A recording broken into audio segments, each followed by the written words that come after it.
दोस्तों, मेरे इस 20 साल के कैरियर में ऐसे हजारों केसेस आए होंगे जिन्होंने अपने दोस्तों की, रिश्तेदारों की, यहाँ तक कि अपने यहाँ काम करने वाले लोगों की लोन की गारंटी दी है। क्या आपने भी किसी के लोन की गारंटी दी है या देने की सोच रहे हो? तो ये वीडियो जरूर देखें। तो आइए सबसे पहले जाने कि गारंटी होती क्या है। आखिर fridge, washing machine, car, scooter या किसी भी चीज को जब आप खरीदते हैं तो आपको उस प्रोडक्ट की गारंटी मिलती है। 1 साल की या 2 साल की या कई बार 10 साल की भी गारंटी मिल जाती है। मगर दोस्तों, मैं आपको बता दूं, आपको गारंटी नहीं मिलती बल्कि वारंटी मिलती है, और वो भी 100 कंडीशंस के साथ में। जैसे कि अगर ये चीजें कभी खराब होंगी तो कंपनी इसे ठीक करेगी, ना कि इसके पूरे पैसे वापस करेगी या फिर दूसरा प्रोडक्ट आपको दे देगी, क्योंकि कंपनी ने गारंटी नहीं वारंटी दी थी। हाँ, कई बार ऐसा होता है कि किसी प्रोडक्ट के किसी कारणवश आपको एक्सचेंज मिल जाता है, मगर वो बहुत रेयर केसेस में होता है। चलिए, ये तो थी वो गारंटी जो कंपनी आपको देती है। अब जानते हैं वो गारंटी जो कंपनीज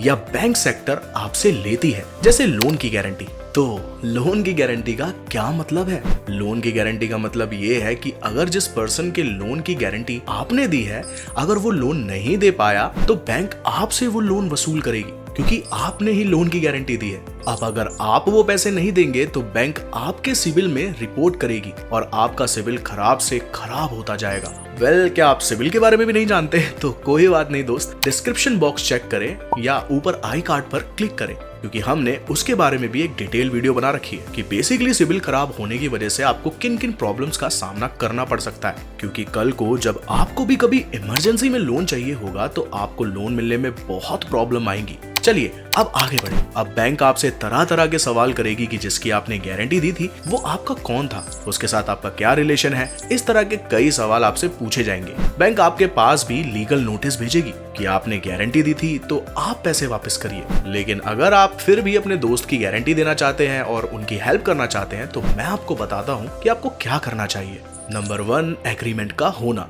गारंटी देने से पहले एक ऑफिशियल एग्रीमेंट तैयार करें जिसमें loan amount, repayment schedule, interest rate और अन्य महत्वपूर्ण शर्तें साफ तौर पर मेंशन हो। ये एग्रीमेंट लीगल डॉक्यूमेंट की तरह काम करेगा। नंबर 2, लोन की टर्म्स और कंडीशंस। लोन टर्म्स और कंडीशंस को अच्छे से समझे और एप्लीकेंट को भी समझाएं। ये इंक्लूड करता है कि किस तरह का लोन है, कितनी देर तक रीपे करना है और क्या क्या पेनल्टीज होंगी लेट पेमेंट्स के लिए। Number 3, regular follow-ups. आपको मेक श्योर करना चाहिए कि आपका दोस्त या रिलेटिव जो कोई भी है जिसे आपने लोन दिलाने में हेल्प किया है वो हर मंथ लोन की EMI दे रहा है या नहीं, और अगर किसी वजह से EMI बाउंस हो जाए तो आपको तुरंत वो EMI उससे पे करवानी चाहिए या खुद ही पे कर देना चाहिए। बाद में आप उसे पैसे वापस ले सकते हैं, मगर अभी के लिए आपका सिविल जरूरी है तो आपको पे कर देना चाहिए।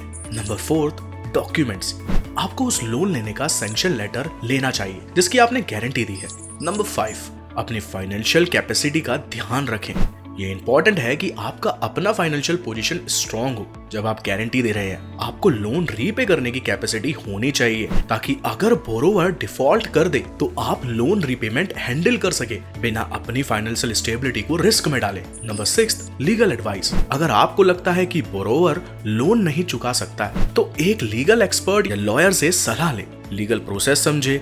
लीगल प्रोसेस समझने से आपको अपने राइट्स और रिस्पॉन्सिबिलिटीज का पता चलेगा। गारंटी देना एक बड़ा फाइनेंशियल डिसीजन है, इसलिए इसे लेने से पहले अच्छी तरह से सोचे, समझे और सभी लीगल और फाइनेंशियल एस्पेक्ट्स का ध्यान में रखते हुए ही डिसीजन ले। और दोस्तों, मैं आपको बता दूं, अगर आपको किसी भी तरह का लोन जिसकी अमाउंट 1 करोड़ या उससे ज्यादा की जरूरत है तो आप मुझे बेझिझक कांटेक्ट कर सकते हैं नीचे दिए गए नंबर पर, क्योंकि मुझे पूरे 20 साल का एक्सपीरियंस है इस फील्ड में एंड मैं और मेरी टीम आपकी हेल्प करने के लिए हमेशा तैयार है। आप हमें इंस्टाग्राम और फेसबुक पर भी फॉलो करके वहां भी अपना सवाल हमसे पूछ सकते हैं। आशा करता हूँ आपको वीडियो पसंद आई होगी, तो वीडियो को लाइक कर दे और सब्सक्राइब कर दे। जल्दी मिलते हैं, तब तक के लिए स्टे हेल्दी देन वेल्दी।